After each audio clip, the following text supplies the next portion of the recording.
Okay guys, so this is going to be part one of fixing my speed density setup.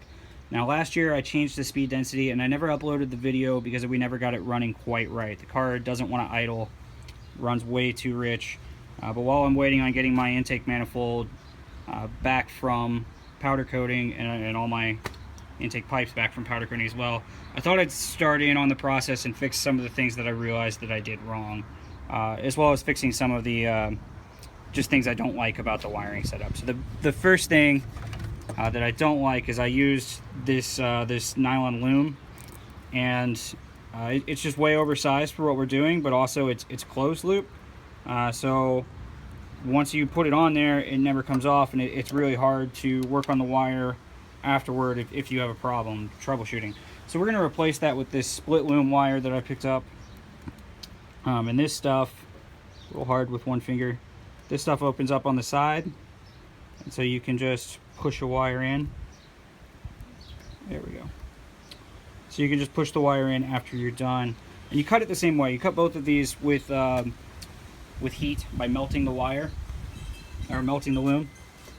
Now this loom is a little thinner than the newer stuff, and there are actually some spots on here on the map sensor one, which I've already kind of cut off, which have started to fray.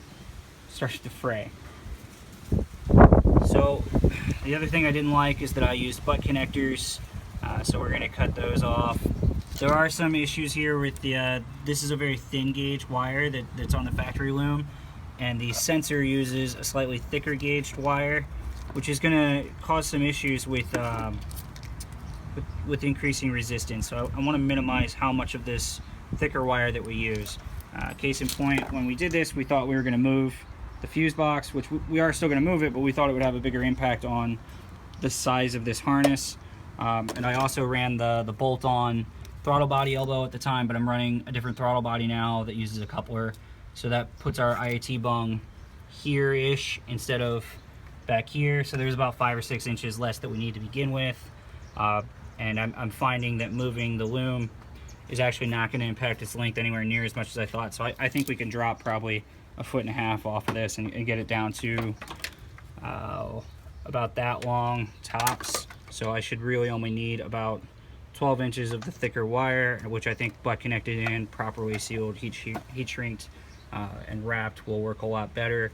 The other issue that I had when I did this, you cut the stock temperature line off of the MAF harness to wire in your IAT sensor. Now when I did that, I cut both the ground and the power line for the sensor, and now the car won't start when the MAF is plugged in, and it will start when it's unplugged. And I think that's because the ground here should have been spliced into rather than just hacked off and sent to the new sensor, because that's going to cause all these other sensors here to read either completely empty or completely full, depending on how they work. So I'm thinking if I wire this end back into the ground wire and kind of reground it, that should solve the no start with the MAF plugged in issue. What you do with Ceddy Mods is you set up the MAF and the map sensor, and then you run them side by side and tune the VE tables in Ceddy Mods until you get the same results in the map as you get in the MAF. So the issue I had is that we're not getting the correct results in the map, and we couldn't compare it to the MAF because we couldn't get it to run with the MAF plugged in. And we also had a very, very difficult time getting it to tune it all, and I think that's why. On the map sensor, the main issue we had is, again, the butt connectors. I just didn't like them.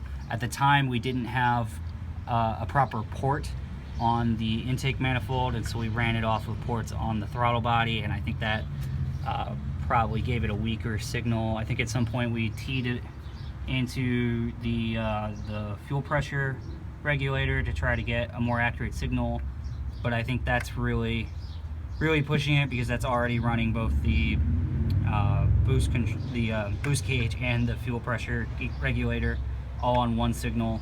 So on the intake manifold, what we've actually done is drilled and tapped it for additional ports, and it's now tapped completely for NPT ports, which means that I can eventually replace all the vacuum lines with AN lines, with braided nylon lines.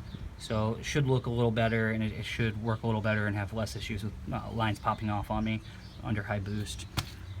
So I'm gonna go ahead and upload this section now, which basically is just outlining what the next couple videos are gonna do. I'm not gonna wait until it's all done to upload content, because in the past when I've done that, the video either takes forever to upload because it takes forever to edit, or my phone gets broken and the footage gets lost, which is what actually happened with our front mount install. We spent about 3 days installing our front mount, and that video is gone forever. So anyways, guys, that's what we're going to be doing over the next couple days.